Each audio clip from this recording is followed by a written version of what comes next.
It's an important part of Buddhism, but I remember when I was part of the Cambridge University Buddhist Society, that one of the first books which I loaned from there when I was only about 18 was the Satipatthana Sutta, and it was being translated by a couple of Sri Lankan monks, and this was quite a long time ago, I think maybe 60 years ago.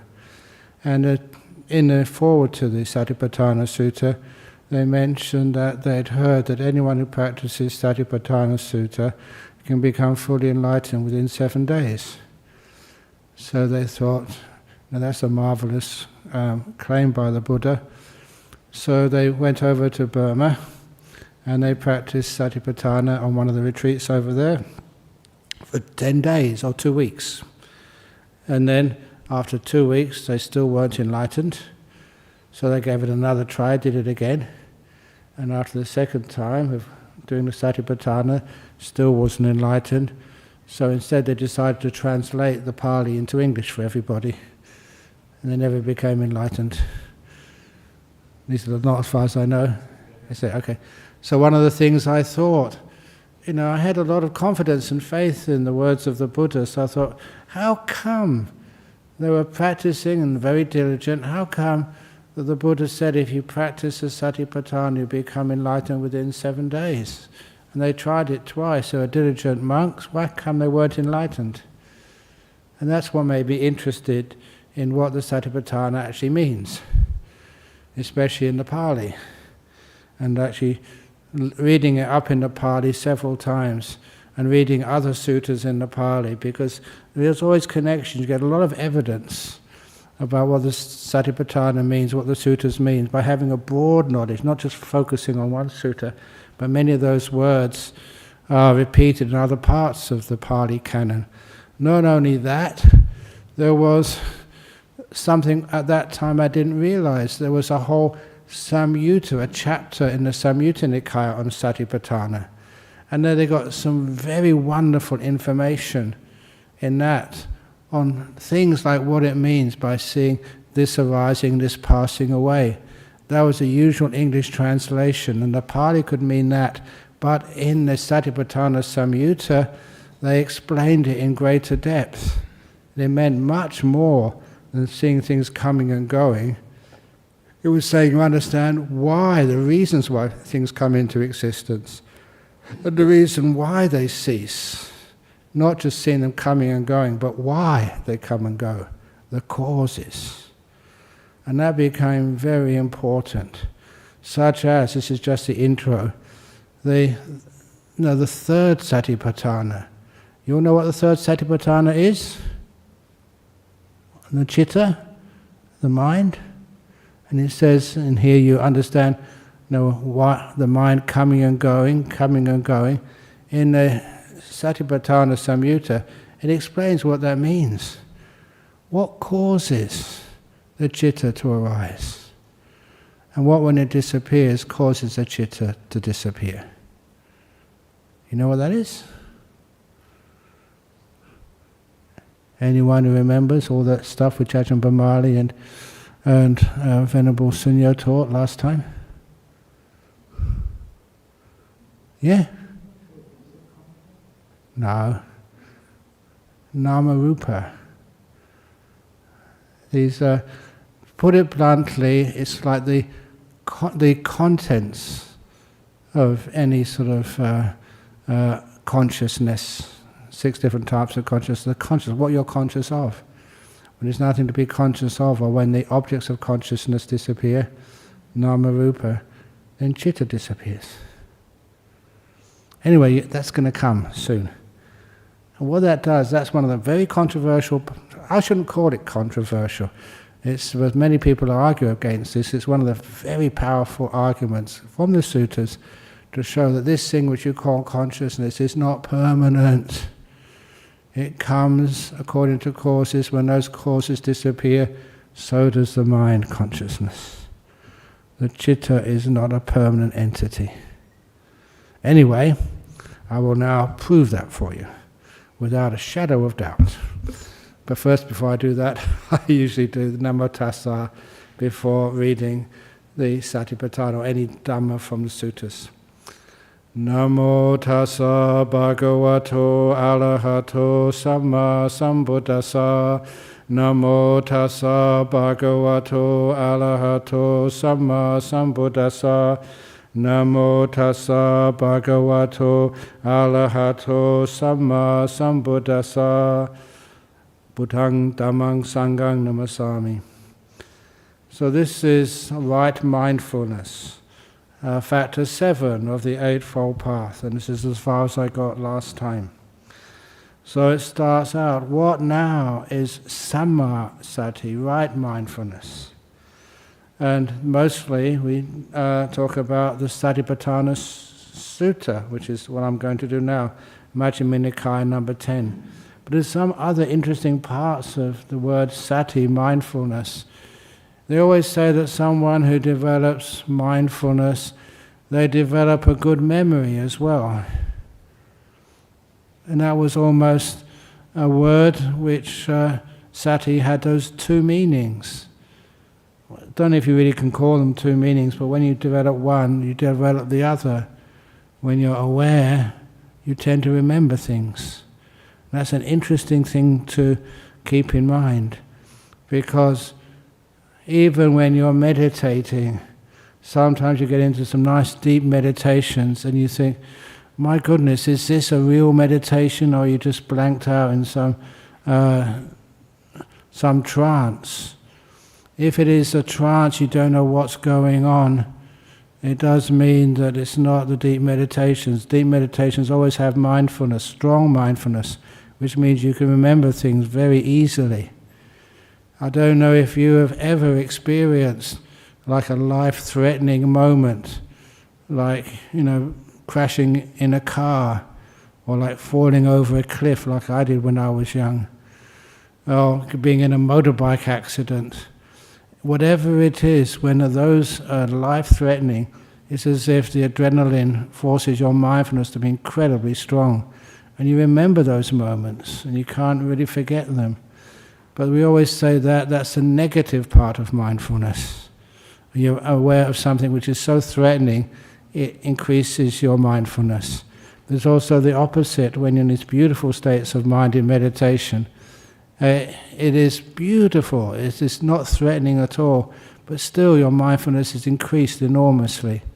And you can remember what you experienced so clearly for years afterwards. That's one of the factors of heightened mindfulness. You can recall them so well. So also, that when you're in deep meditation, please don't take notes. Don't think, I must remember this. Don't think, what does this mean? You review your meditation at the very end, once it's finished. And don't think, I might forget something. It was a very good meditation. You can recall it so easily. There's no other English word, but sometimes I say it's similar to being traumatized. If you experience some sort of trauma, you can't get it out of your head. But that's always negative. The positive traumas. It'd be great if you can find an English word for that. But anyway, that's what happens, and mindfulness becomes very strong. That's its other meaning. Anyway, in terms of the Eightfold Path, what is samma sati? The right mindfulness. And I think you've all heard me sometimes suggest different translations of these words, like samadhi, instead of calling it concentration, calling it stillness. Samma sati, there's a beautiful translation, and you can't find any fault with it whatsoever. So, sadhu, sadhu, sadhu, I think to Professor Rice Davids, who coined that word. And now, of course, everybody knows what mindfulness is. So what is the right mindfulness according to the Buddha? The 4 focuses of mindfulness. This is the 4 satipatthanas. And straight away, usually many people call this the 4 foundations of mindfulness. And I always felt that that's not a really proper translation. Because what does it mean, the 4 satipatthanas? Many of you have heard that so many times, you practice it probably many times. It's what you're mindful of, where you put your mindfulness. there's many things you could be mindful of. You could be mindful of the cough I just made. You could be mindful of the hunger in your tummy if you haven't eaten yet. You can be mindful of the heat in the room or the cool of the room. But they say, no, this is not just any object of your mindfulness. It's the 4 proper focuses of mindfulness. It's one of the reasons why these days mindfulness is used in so many different areas, like teaching US Marines in battle how to shoot straight. That's not one of the 4 focuses of mindfulness. So this is actually noticing where you put that mindfulness. So the 4 focuses of mindfulness lead in one direction only, to the purification of beings, to going beyond sadness and crying, to the disappearance of physical and mental suffering, for the attainment of the true way, for the realization of Nibbana. And this lead in one direction only, in Pali is ekayana, and ekayana means like a single going. It's not a one path. That would be ekayana. This is ekayana. Okay, it's a pedantic point there, but it changes a lot of the meaning. And it's also, the word ekayana is only used in one other sutta in the Pali Canon, and that just happens to be the next sutta. They give a description of, I see a man, he's practicing in this way, and I know that he's going to end up in a lot of suffering, maybe even going to a lower realm after he dies. And how do you know that? It's like you know that path, and it's a path which has no left turn, no right turn, no U-turn, and in the forest it can only go in one direction. It can only go ekayana, in one direction. Keep on going there, it has to lead to the pit of hot coals. That's the Buddha's simile in the next sutta after the Satipatthana. So it's quite clear what that word means. It's not the only way. Who knows what the only way is? The Eightfold Path, yeah, of course. Satipatthana is essential, but so is all the other factors of the path. The 4 focuses of mindfulness lead in one direction only, to the purification of beings, to going beyond sadness and crying, disappearance of physical and mental suffering, and the whole lot of it. The attainment of the true way, for the realization of Nibbana. What are the 4? And hopefully that we got the same text as you got there. Instead of just, this and next and whatever, I numbered them, 1, 2, 3, 4. They don't number things in the suttas, but I thought that's a wonderful way of organizing it, so at least it gives people much more understanding, make it simpler. So the first Satipatthana, having restrained the 5 hindrances, you abide aware of the body, energized, knowing the purpose of what you are doing, and mindful.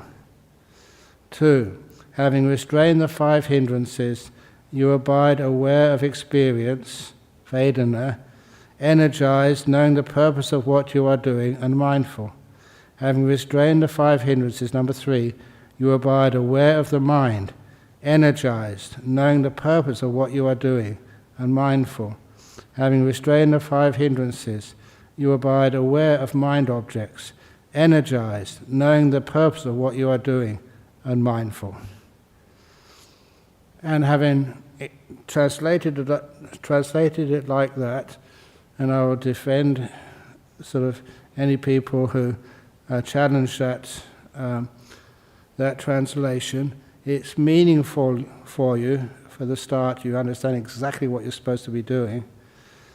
And I emphasize the points. I used to say I stress the points, but because stress has got no part of meditation, I usually use the word emphasize instead of stressing these points. Having restrained the 5 hindrances, the first line in each one of these 4 focuses of mindfulness. The word is Vinaya Lokaya Bija Domanasang, usually translated as having restrained grief and covetousness for the world. Maybe because I was rebellious as a student, I thought, what does that mean? As a student, I didn't have much grief, even though, you know the story, when my father died, I still didn't have any grief. And covetousness for the world. I was a young student, I didn't covet the world. Yeah, I wanted things, but not coveting them. That seemed to be a very meaningless translation. And then when you started reading these suttas in Pali, just loke abhijja, there's the vinaya, loke abhijja, then domanassa. Loke abhijja, he came across it so many times in the Anguttara Nikaya, because there was parts of Buddhism, very core teachings like 5 hindrances, the Pancha Niwana, and those 5 hindrances, usually in most of the other suttas, they start with Kama Chanda. It's the first one. And that's the usual form of the first hindrance. But then when you started reading Anguttara, they had a synonym for it. Loke abhijja. They had that as the first hindrance. And then they repeated the other 4 hindrances, the usual way. And then there was 2 other suttas. And in those 2 other suttas, the second hindrance was called domanassa. And that's exactly what you saw in the Satipatthana Samyutta. Having restrained, having already done it, restrained, not restraining, already completed, restrained, weakened those first 2 hindrances. And then, of course, you read in the commentary how the monks in the old days would explain those words. And those monks in the old days would also repeat that. This particular phrase, having restrained grief and covetousness for the world, referred to having restrained the first 2 of the 5 hindrances. And they also said it was one of the idioms of Pali, when there was a list of things, and it was a longish list, they would just state the first 2, and the other one should be understood as also being included. So they sometimes call Sariputta and Moggallana went to visit the Buddha. And it would never mean just 2 monks went to visit the Buddha. It would be a lot of monks led by Sariputta and Moggallana. The first 2 most important items of a group would always include all the other items. So they say even in the Satipatthana Atthakatha, Satipatthana commentary, that this does mean the 5 hindrances. And I mention that because to me that makes this Satipatthana practice alive. I justify it because sometimes the people say, no, you don't have to weaken the 5 hindrances. And you do, that's what the Buddha said. And I think if those 2 Sri Lankan monks, very good monks, if they could have just weakened their 5 hindrances before they went off to Sri Lanka, they'd have got much better results of their hard effort. That's the point in the Satipatthana. Having restrained the 5 hindrances, you don't overcome them yet, but you make them much weaker. You know how you make them much weaker? By practicing the first 6 of the Eightfold Path. What comes before? Especially the 6th factor. You're restraining the senses. So the 5 hindrances don't have much power. You practice, your virtue, right speech, right action, right livelihood. That weakens some of the hindrances. And you are the right, I call it motivation, the 2nd factor of the Eightfold Path. You're coming from a motivation of letting go, nekama, kindness and gentleness. Does that motivation, where you're coming from, weakens the 5 hindrances? And of course the first factor of right view. So this is almost like the 6 factors, the first 6 factors support the 7th factor of weakening the 5 hindrances. Then in each of the 4 focuses of mindfulness you abide aware of the body, of experience, of citta, of mind objects, energized. In meditation you're not zonking out. You may have to go through some sloth and torpor, sleepiness at first, but eventually, if you go on these retreats, you get so much energy, sometimes you can hardly sleep at all at night. So, you get energized, but not energy which is all over the place, which is wobbling all over the place, but this focused energy. So you can look at something and stay a long time on it. You've heard me do this demonstration before. What's this? What is it? Yeah, but keep on looking. What else is it? This is one of the problems with insight. You see something, you're told what you're expected to see, and you say, oh yeah, it's a stick. You think you got it right, you've finished. You've done your degree, you've got the right answer. There isn't no right answer. You keep looking and looking and looking, and the longer you look, the more things you see. And you can get all sorts of different uses for this. The use which comes up right now, I've got an itchy back. Oh, that's really nice. I did have an itchy back, and it felt good scratching it with this. So you see different uses of something. That's called insight. So you abide aware of the body, energized, knowing the purpose of what you're doing. The purpose of looking at this is not just to find something to scratch your back with. The purpose of these 4 satipatthanas should be very clear. Is actually to see, to see the not me, not mine, not a self, in particular, that all these things, they are caused. When those causes are removed, then the effect is removed.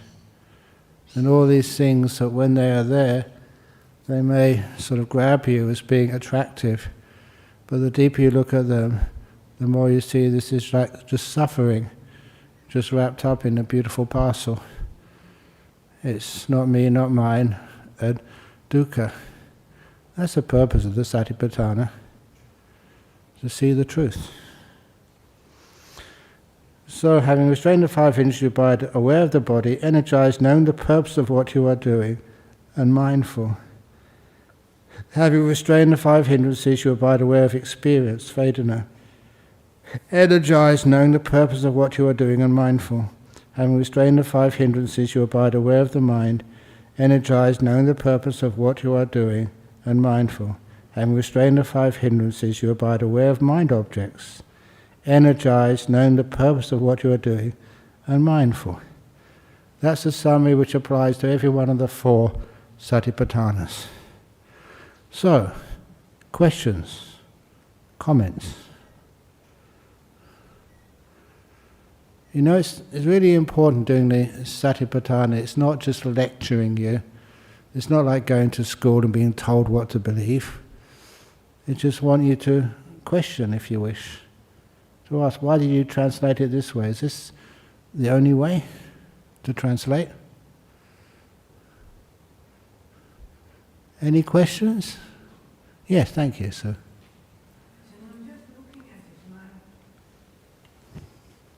I'm very keen to do this, but when I look at, say, being aware of experience, what exactly would I be doing? What does that mean in practical terms? What it means in practical terms, right now I heard you, the experience of that sense of hearing, that's an experience.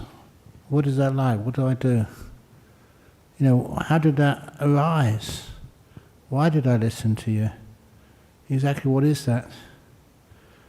When I see you, I don't know how many years I've known you, I can still recognize you. You can recognize me, even though we've probably changed so much in the 30 or 40 years I've known you. And what is it that I recognize when I see? What is seeing? What is if you understand what seeing is, what hearing is, what smelling is, why are some smells attractive and some smells repellent? Why is one of my favourite smells batshit? That's honest. It's because I lived for a wonderful range retreat in a bat cave, and I recognise it connects me to some beautiful meditations I had in the bat cave, the smell of bats. This is actually where you start to understand what experience is. Why is there a pleasant experience, an unpleasant experience? And one of the strange things is, somebody said this and I approved of it so much, pleasant experience is just a pause between two unpleasant experiences. An unpleasant experience is a pause between two pleasant ones. As human beings, we must always have both. If you just have pleasurable experience, you wouldn't recognize it anymore. A chef, if you're into your food and you go to a 5-star restaurant and you enjoy the cuisine, if the next day you go to a 4-star restaurant, this is rubbish. If that was me, and I went to a 1-star restaurant, I think, wow, this is so delicious food, than what I usually eat. So all that is beautiful, appealing, you see the relative nature of that. And that was especially relevant, and I think this was St. Augustine in the Christian church. He said that if you go to a heaven, because you're being a good Christian, then one day every year you have to go to hell. If you didn't go down to hell and experience suffering, you would never appreciate heaven. And actually that's, I think, a quote, I think it's from St. Augustine. And that actually had meaning for me. It's experience, understanding what it is.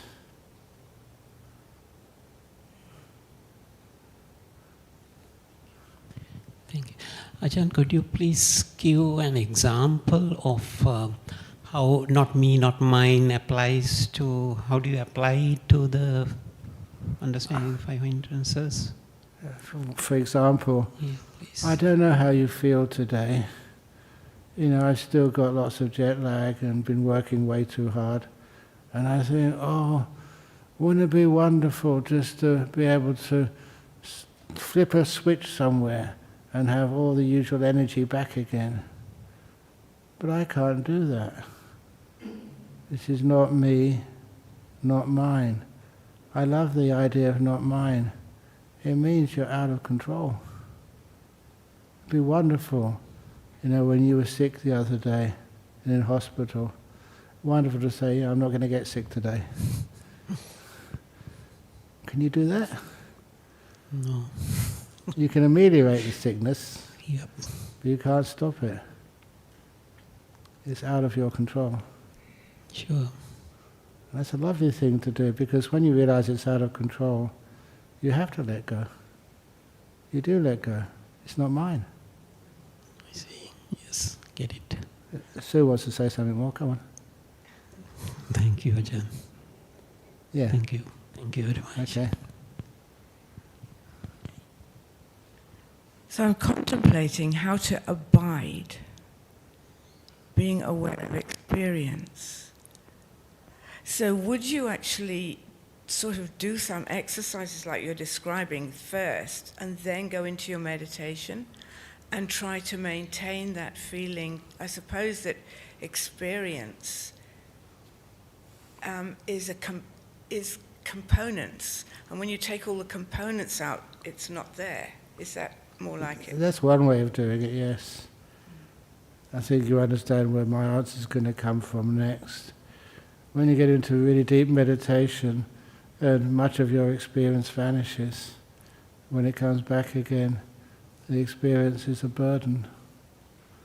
I like people who have out-of-body experiences, they come close to dying. When they come back again, and they can now see, hear, smell, taste, touch, and think. That's another burden on them. I still remember this young man.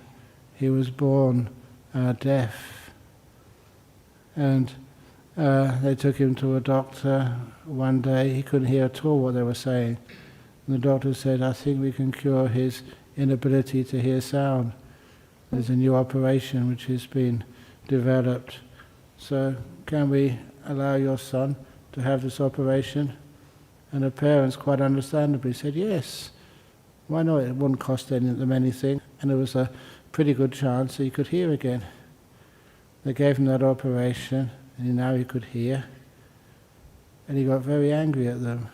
Why didn't you ask me, first of all, whether I wanted to hear? He was born without the ability to hear sound. He knew what it was like to not have to hear sound. And he preferred that to hearing sound. That was his own experience. You kind of assume that having the experience of sound will be a pleasant thing. And he said, no, you don't know the difference.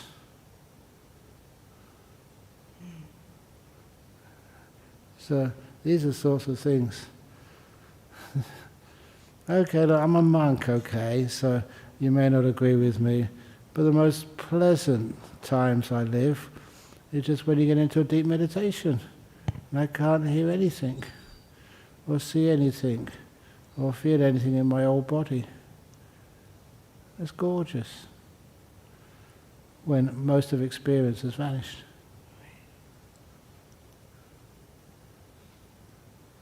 It's suffering. But people often think, oh no, experience isn't suffering, just, hearing monks say these stupid things, that's suffering. Or hearing people just, do stupid statements on the TV, that's suffering. But when the whole lot vanishes, you feel like the whole lot is very heavy.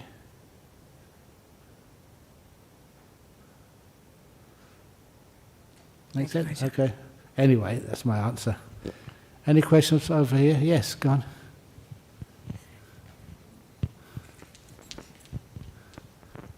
Well, thank you. This is only introduction, by the way. Ajahn, when you explained that you vanished and then after that you came back to the experience, my question is, so there is both sides. There is the vanish, the point where I vanish, and then there's this point where I experience. Yeah. How to merge the two on a day-to-day when, like, how do I have a choice, and how do I choose, you see? Because, for example, when I vanish, I know that, there's nothing. And then when I came back to the experience, I know that, I have this experience, I have these thoughts, and I'm doing my chores, I'm somebody's daughter, somebody's wife, and I have all these experience. And then sometimes I have to tell myself, I have to drop things. It's like as though I have a choice. It's as though when my mind starts to have more and more experience, and then I got caught in worry and fear, etc. Then I told myself, okay, go back to the point where I exist less, less thoughts, and then I get back closer to the point where I vanish. But then sometimes I have to bring myself back because I still live in this world. I still have to function every day, and I still have to work. I still have to cook and do housework, and then, like, in a way, when I see my friends or my family members, like last time, I will carry them in my head all the time. Yeah. Okay. Because I have to keep the question short. Yeah. And so the answer is you don't have choice. It appears you have choice. You'll be conditioned I often make a joke about this, but it's true. You get brainwashed by the people around you, the people who brought you up, by the people you listen to. And after a while you get this beautiful brainwashing. Just let it happen. Don't be afraid. Don't be excited. Want less. So eventually you don't want anything. And you do your duties, to your husband and your family and your work out of kindness, not out of sense of self. So that'll be the solution. That's actually how it happens. But that's a personal question, because you asked me half of that a couple of nights ago, Friday night. So I'm just going to try and keep it to the mindfulness of experience. How you do that, it's just how it happens. You're mindful, you don't choose what experience you're aware of, but you notice that this is an important part of life. It is how this mind behaves, how it lives, how it experiences itself and the world. Life. It's not doing, it's actually experiencing. What's it like to experience? All the different experiences you've had. Why do we grade them? By inspiration, desperation, expiration. My spiration joke. So instead what we do, we learn from it. We get more data. And the more data we get, the more we can understand something. We don't do this, it's just the nature of life. You don't choose it. You let it happen. Anyway, oops, one of these questions disappeared. Supposing I am feeling irritated and I usually react to it by saying something, I would like to have Sati remember to just shut up. Any tips on this, please, Ajahn? What you can do is what we call programming mindfulness. It's basically conditioning yourself. So when you're away from the irritation, when it's not there for you, that's when you remember to tell yourself, when this happens, I will not be irritated. When this happens, I will not be irritated. When this happens, I will not be irritated. Not those precise words, something which is more close to the experience of irritation. So you prepare yourself. It's like putting an antivirus in your mind. When somebody talks to me like this, well, look, it's so often husbands and wives. Often you can tell how long people have been married by how they talk to one another. I think that was from Agatha Christie said that. And if you a bit embarrassed, why do I talk to someone I love in that tone? Why am I always so critical? Why can't I be more kind to the people I love? And they still really love each other. Why? How can I solve that problem? So you tell yourself, when I meet my husband, I will not talk like that. When I meet my husband, I will not talk like that. When I meet my husband, I will not talk like that. Or in your own words. You're actually conditioning yourself, brainwashing yourself, if you wish. And you find it's amazing, it happens. If you want to find an easy exercise to show how powerful this is, I don't know what time you have to wake up in the morning, maybe many of you to go to work. Say you have to wake up at 7 a.m. tomorrow morning. Set your alarm clock for 7:05. And when you go to bed tonight, you tuck yourself in, and then you say, I will wake up at 7 a.m. I will wake up at 7 a.m. I will wake up at 7 a.m. You feel safe because your alarm clock will go off at 5 past anyway. And it's amazing just how you wake up and it's 1 or 2 minutes either side of 7 a.m. The alarm hasn't gone off yet. You wake up when you've told your mind to wake up. It remembers and it does it. First time I did that, I was quite shocked how effective and reliable it was. So you may try that. And it gives you confidence in what we mean by programming your mind. Anyway, I forget where the other question is. So, when you feel safe, there's an old Chinese saying, to love the tiger at a distance. Now, what does that mean? How can you love something at a distance? When the tiger, that could mean your husband, your mother, your boss at work, whoever that tiger happens to be, when they're at a distance, that's when you think about them. And then you express your love and kindness and gratitude and concern for them at a distance. So when you actually come close to them, the old habits are suppressed or surpassed by these new habits you programmed into yourself.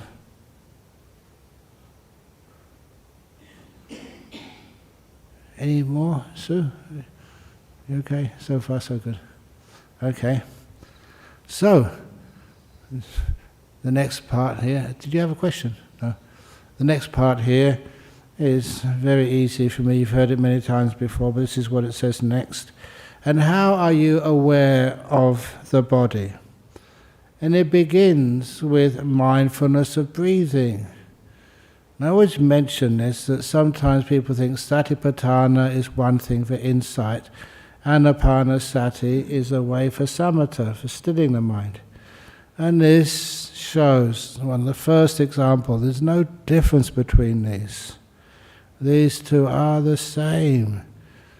Samatha, like mindfulness of breathing, and vipassana, satipatthana, are the same. Anyway, mindfulness of breathing. How do you do mindfulness of breathing? That was a wrong question to begin with. You don't do it. This is what happens. You go to a quiet, secluded place. Is this hall in Nolamara quiet and secluded? Right in the middle of a suburb. It's not bad, is it? But it could be better. We could have triple glazed windows. We could have, a forest put around it. We could have the ceiling covered in concrete, so there was no sound at all. We could make a rule that anyone who burps, who passes wind, has to go out straight away, can't come in for the next 7 weeks. Anyone who laughs too. No, of course not. So, you can never get things totally quiet. And that's one of the reasons why, as a monk, even though I've lived in such beautiful forests, I've noticed that even forests aren't quiet.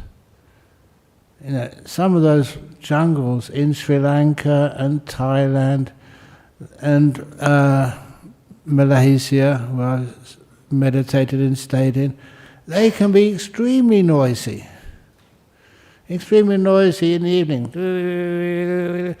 The bugs, cicadas, and they can be just so noisy. And sometimes you go into your apartment somewhere in the centre of Perth, which is double glazed, and you sit in there and you can't hear a thing. And no one will come and visit you. They don't do that in apartments these days in the West. The only people who knock at your door is maybe the postman or somebody selling you stuff. And in seclusion, do you really need to go into a forest for seclusion? Anyway, so we try and find a reasonably quiet place, reasonable seclusion. Now that's my translation. That sometimes they used to say you go to a forest. Does it have to be forest? Now, even the word they use in Pali for forest is aranya, where aranyawasi means forest-dwelling monks. It literally means not ruled. In other words, beyond the reach of government. Wilderness.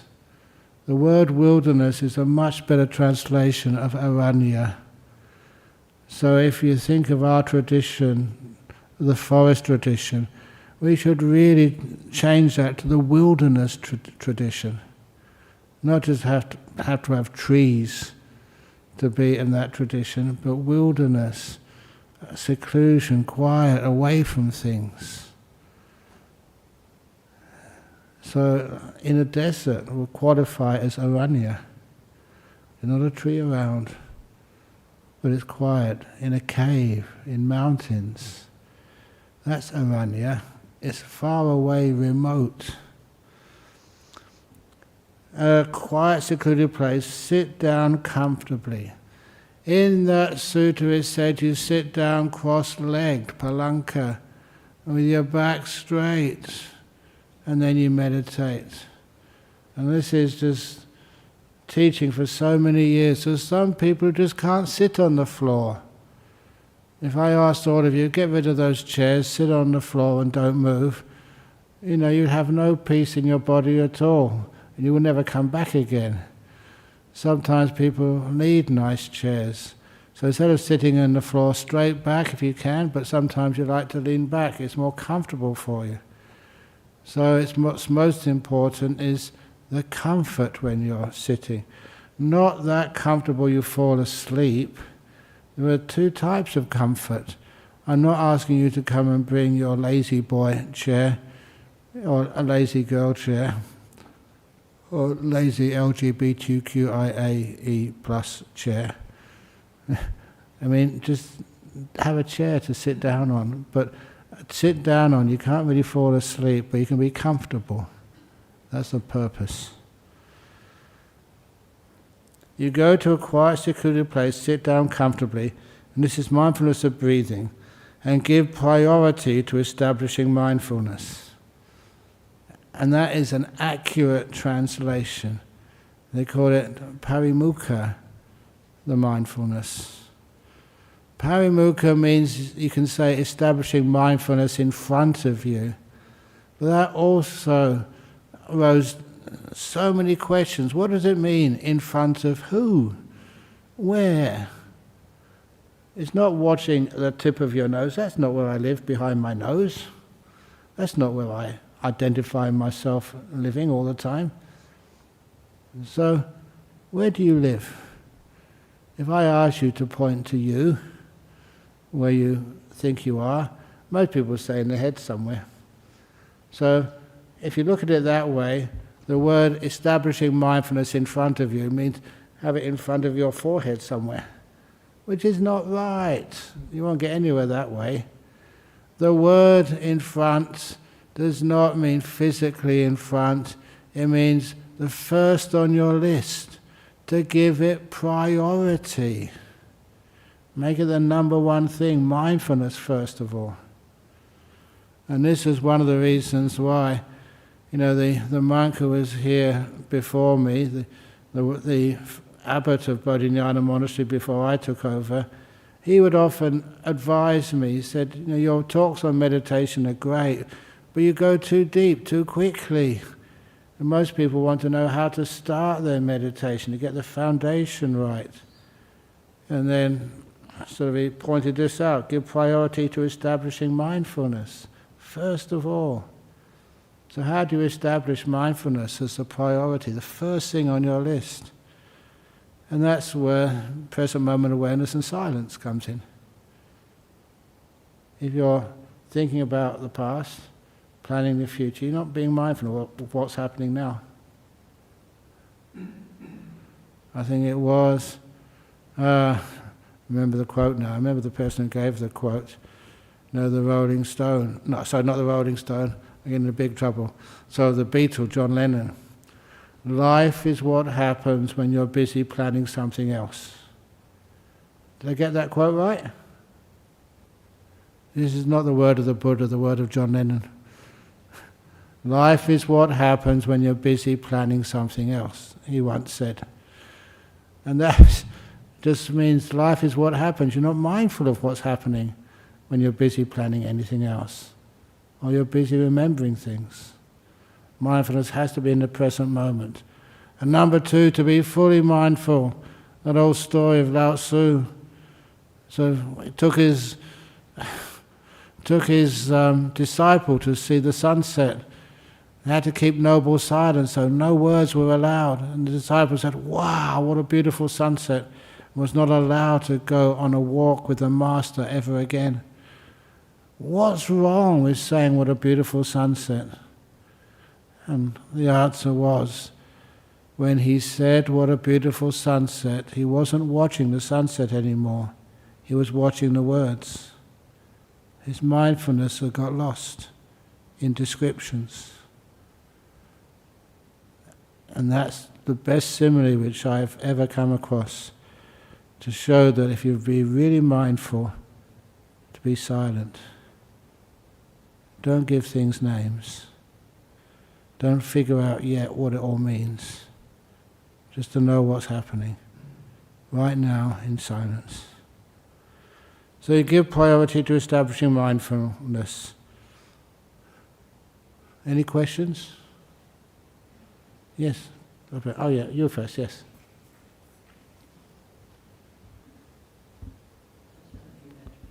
Sentence under mindfulness of breathing, it says you go to a quiet, secluded place, sit down comfortably and give priority to establishing mindfulness. Then mindful, you teach us to be aware of the body then, before being mindful of the breathing. Isn't it? So shouldn't that mindfulness of the body come in between then mindful and you breathing? That's how I practice it. Yeah. But it says there to give priority to establishing mindfulness. It doesn't say on the body, but it is easier to start with your body more than anything else. You know, your experience, as Sue said, it's not as solid. You don't know really what you're supposed to be watching. But your body, you're with it so often, you can understand that instruction so easily. And I use that, as you know, in all the teachings which I give on meditation. When you're being mindful of your body, sweeping through the body, you are establishing that mindfulness. Because in your body, the experiences are always in this moment. The memory of pain or the expectation of delight is just not as real as what's happening right now in your body. And number two, once you can experience that body, because it's in the present moment, some of the feelings in the body I've never found names for.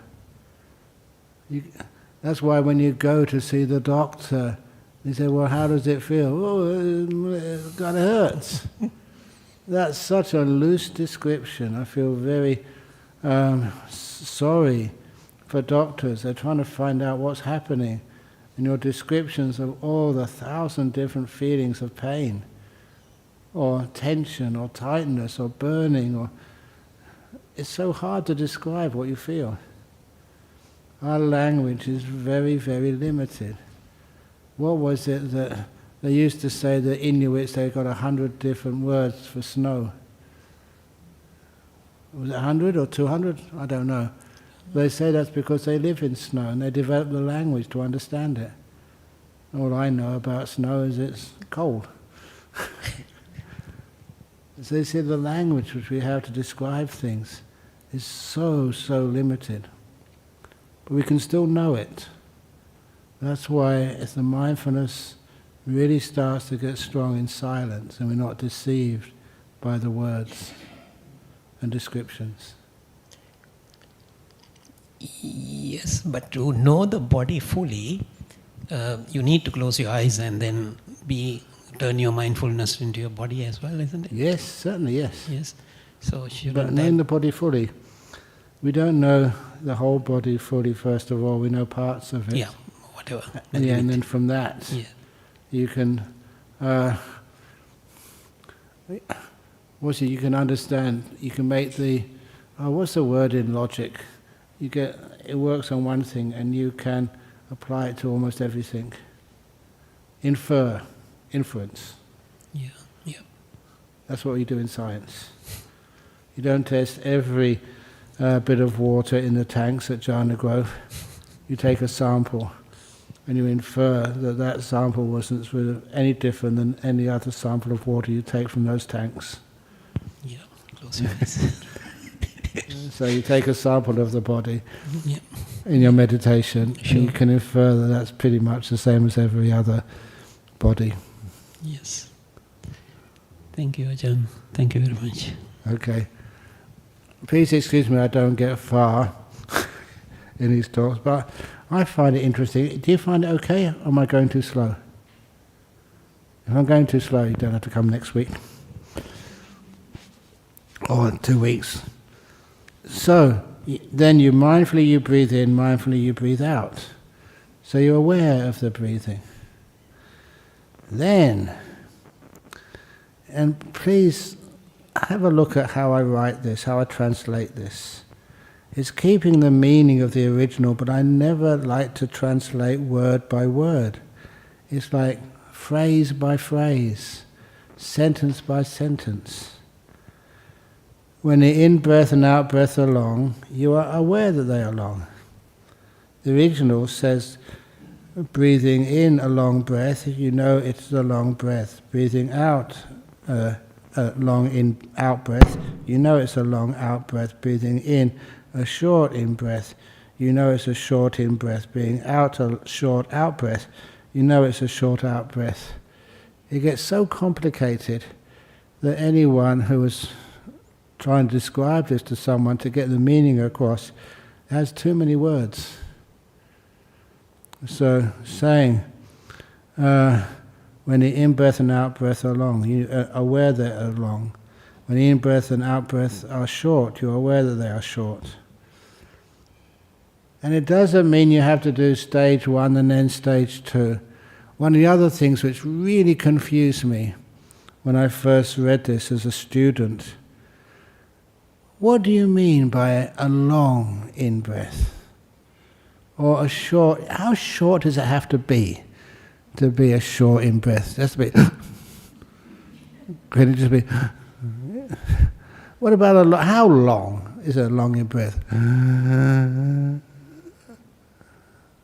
And it became quite unnatural. And then I noticed that most of the time, my in-breaths and out-breaths, they weren't long, they weren't short, they were kind of average. And I thought, oh my goodness, I'm not practicing the Satipatthana. I'm not doing mindfulness of breathing because I'm doing it wrong. Not as the Buddha said, breathing a long breath or a short breath. So after a while, when I use arguments like that to try and refine this teaching, you don't have to breathe in a long breath or a short breath. You're aware of your breath. And that's one thing you kind of know. Is it short, really short? Is it medium? Is it long or very long? It gives you one extra thing to be aware of when you are breathing. Just the length of the breath. You don't have to do stage 1 and then stage 2. Whatever your breath happens to be, you're aware of its length. And that is replaced by other types of mindfulness of breathing practices, such as in the Thai wilderness tradition, not a forest tradition, that sometimes when you breathe in, you chant to yourself Bud and breathe out Ho, Bud, Ho with the breath. That's one way of doing it. Or you can do counting with the breaths, which is, honestly, I made up my own counting method, which I found useful for a while. Remember, I was a theoretical physicist before. I like numbers. I still do Sudokus with a lot of relish. So, breathing in 1, breathing out 1. In 2, out 2. In 3, out 3. In 4, out 4. In 5, out 5. In 6, out 6. In 7, out 7. In 8, out 8. In 9, out 9. Up to 9. I'll start again at 1. In 1, out 1. But only go up to 8 next time. In 8, out 8. Then back to 1. In 1, out 1.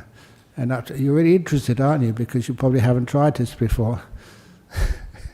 It's something else to do. And to me that worked for a while, but then after a while I thought that was just not really necessary. But at least it showed me, when I'm meditating a lot on the breath, if I was really sleepy or not. Because if I was sleepy, sometimes I catch myself breathing in 16, out 16, in. You forgot to stop. you didn't know where you were. So that kind of showed me it didn't really work for me. But if it works for you, fine. There's all sorts of other ways of adding something to make the breath more interesting. But anyway, you do the in-breath, out-breath, and then you learn to experience the whole of the breath as you breathe in and out. I'm translating the sentences. Some people translate, and it's a word-for-word translation. You breathe in and out, experiencing the whole body as you breathe in and out. Sabakaya, the whole body. And to me, the word pali, when it says the whole, it does actually really mean everything in the body. So the literal translation of that, you'll be able to breathe in and out, knowing your big toe on your left foot, and the little toe, and just your right ear and your left ear, and it's impossible to know everything. Perception can't do that. Perception can only know the most important parts. So it actually does literally mean the whole of the breath. And the Buddha says in a moment that the breath is regarded as part of the body, as a body in itself. You learn to experience the whole of the breath as you breathe in and out. And number 4, you learn to calm the breath as you breathe in and out. The kaya sankara, the body formation of the breath. Sometimes that's a Pali word which you just pass over, but it has an important meaning when we get to the next 4 of the mindfulness of breathing, satipatthana. What you're doing here is you see the whole of the physical feeling of breathing. In the next 4, you experience the mental formation of the breath. And it has a totally important point to make about breath meditation. You have 6 senses. You can experience in the breath through the feeling, the sensation of touch. You can also know it through the sensation of knowing. Chitta Sankara, and that comes up next. You'll hear me say more about that the next time. Just as a skilled painter is aware whether I'm making a long brush stroke or a short brush stroke, so too when the in-breath is long, you are aware that it is long or short. The original simile, just as when you are turning a lathe to carve something. How many of you have used a manual lathe, not an automatic electric lathe? You have, well done. I did that over in Thailand, making stuff with a manual lathe. You can understand that simile. But if you've never used one, the simile doesn't really make much sense. So I changed the simile to painter. You've all done some painting, so you know what's a long stroke or a short stroke. And so that's the simile used by the Buddha. And in this way you are aware of your own body, or you are aware that the bodies of others are the same nature as yours, or you abide aware of the nature of both your own and others' bodies. So again, this is the inference. You can understand your own body, that's your main experiment, and as your body is, so all other bodies. If you're a Buddha or just a bus driver, it doesn't matter. It just means the bodies are the same. They've got differences, but essentially the same. Or else you abide aware. This is most important. This is why we do this. You are aware of what causes the arising of the body. And it's the 4 nutriments. You abide aware the body will cease when the 4 nutriments cease. Or you contemplate the body's causal nature of both arising and ceasing. What are the 4 nutriments? This is the cause of a body. Go on. Yeah? Food? Contact, yes. not sure, maybe shorter. I'm not sure. Okay, no. Run out. The other one is will Oh, yeah. and consciousness. These actually make the body viable. The one I like of those four is the third one, will. If you lose the will to live, you die. And that's really quite an amazing thing, that sometimes that people, the doctors can't find any reason for their death, but they've actually basically lost the will to live. And even the Buddha said that that's a nutriment without which the body can't survive. That's why I'm 72 now. I'm old enough to die. You know why I can't die right now? Because you won't let me. That's not a joke. That's very serious. Anyway, or you abide contemplating the body's causal nature, both arising and ceasing. Or else mindfulness that it is just a body, impermanent, suffering, not me, not mine, and not a permanent essence, is established in you to the extent necessary for mindfulness and wisdom, essential for liberation. Your body, I don't know how long you've been in your body, but it's just a body, and it's not going to be, there forever for you. It's not who you are. You're not Russian or Ukrainian or Malaysian or Polish or English. That's just a body. That's just a vehicle which you're in for this lifetime. Just because you drive a Porsche doesn't mean you are a Porsche. Or you drive an old battered combi wagon doesn't mean that's who you are.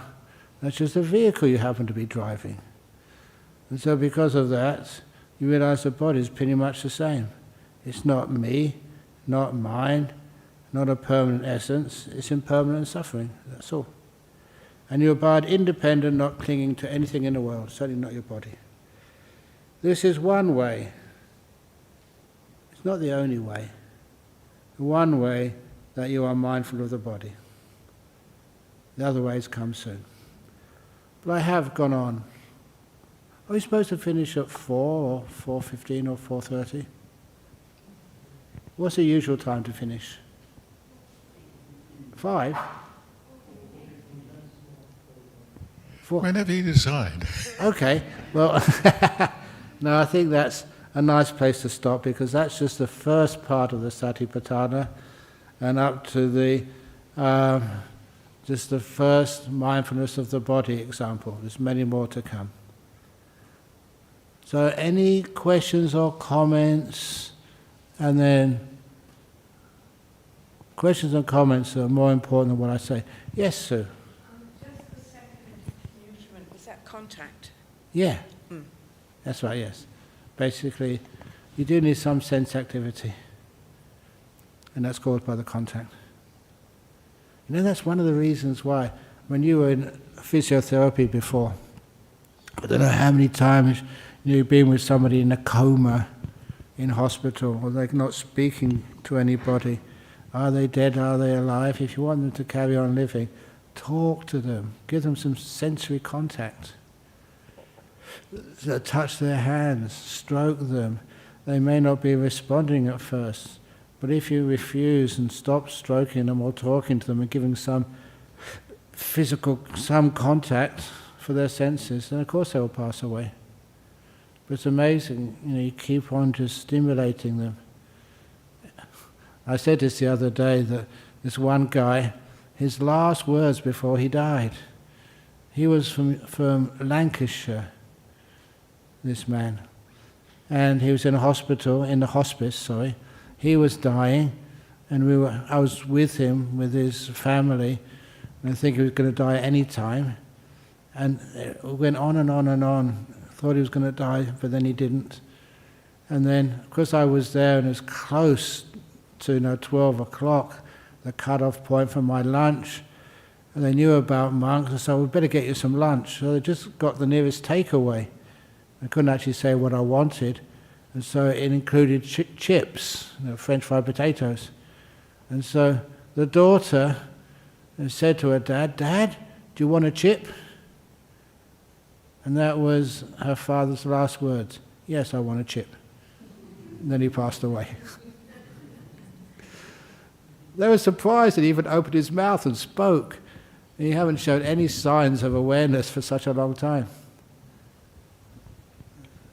So, if you see Ajahn Brahm and he's not saying anything, he's in a coma, just ask him, "Do you want some salmon?" If you invite him for a chip, he'll probably just die. You can understand what's going on there. You sort of contact something which you like. Or like in elderly people, just playing the music which they were used to when they were growing up. That's powerful. It's a contact which gets their mind the food which is necessary for them to be alive. Yes? In the first section, it mentions about the body of breath. Oh yeah. So it is like similar to the body of water. Yeah. But then it talks about connecting your body and understanding other bodies also function like that. Yes. But so does it jump from the breath to the physical body? Yes, it's just especially the part of the body called the breath. Your breath and my breath are basically the same nature. It's not just actual bodies. You can infer from that. The way we breathe. Not all bodies actually breathe the same, because sometimes people just breathe through the mouth, or maybe they may have a little tube in their throat to be able to pass air, breathe from, because they may have blockages in their mouth or in their nasal passages. But it's basically the same. Air going in, air going out.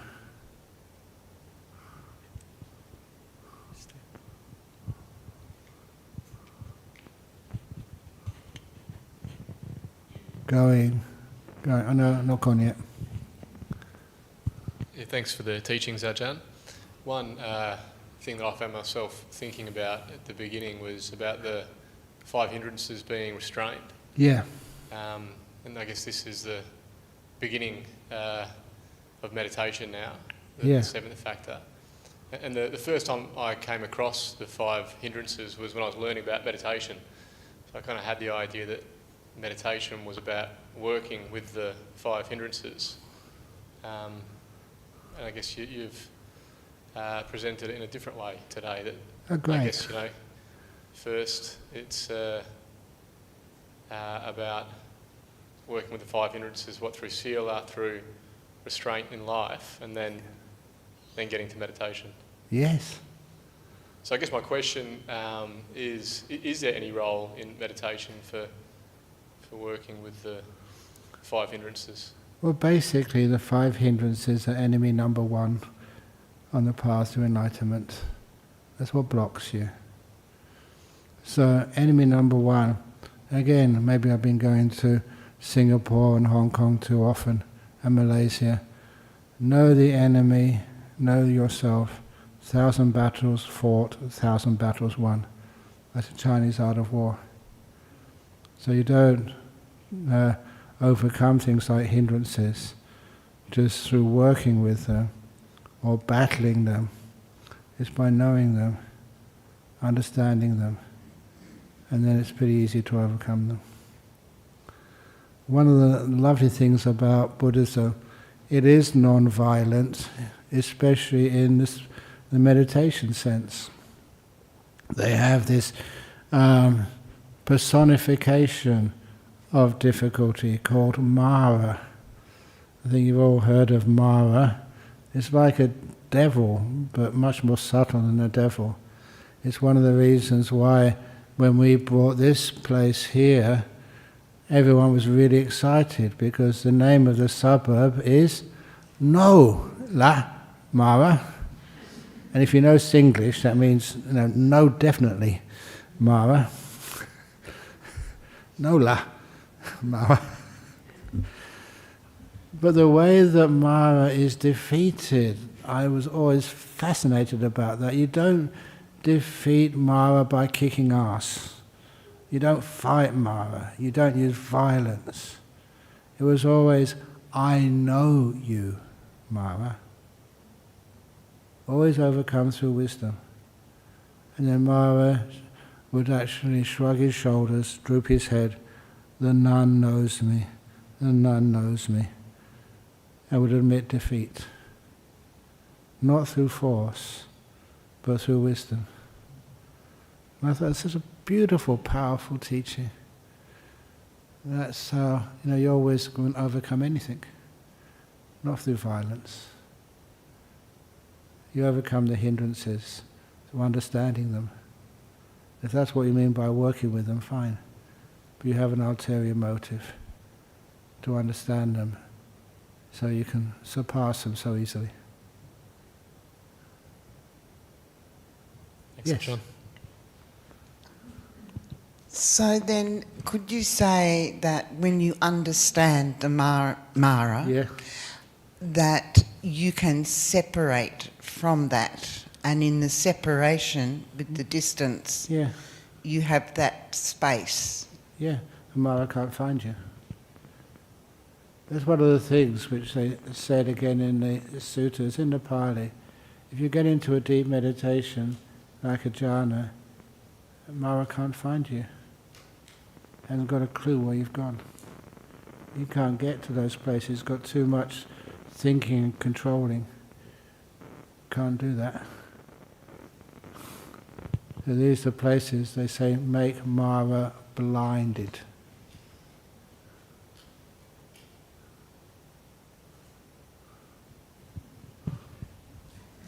Okay. I've got a question here. Okay. This will be the last question because it is, I can see my ride back to monastery is ready. Why does it change from aware of to learns? And can the kaya sankhara go from complexity to simplicity and jhana? What to make of lights observing sensations in the body? Why does it change from aware to learn? I've got to check where it says that. Okay, you learn to experience the whole of the breath as you breathe in and out. That's the mindfulness of breathing. And you're aware that they are long, you're aware that they are short. And you don't, to calm the breath, it is not just an awareness, it's an understanding of how the breath becomes calm. You can't just say, breath, become calm. Breath, don't just breathe in so much that when you are breathing in and out, you're aware that they are short, then you learn to experience the whole of the breath. How does that work? How do you do that? A lot of time it's a natural. So awareness builds up. There's less. This is the simile I usually give to the whole awareness of the breath. This is simile of the breath, the beginning of an in-breath all the way to the end of an in-breath, beginning of an out-breath all the way to the end of the out-breath. I wasn't aware of the whole movement of my finger.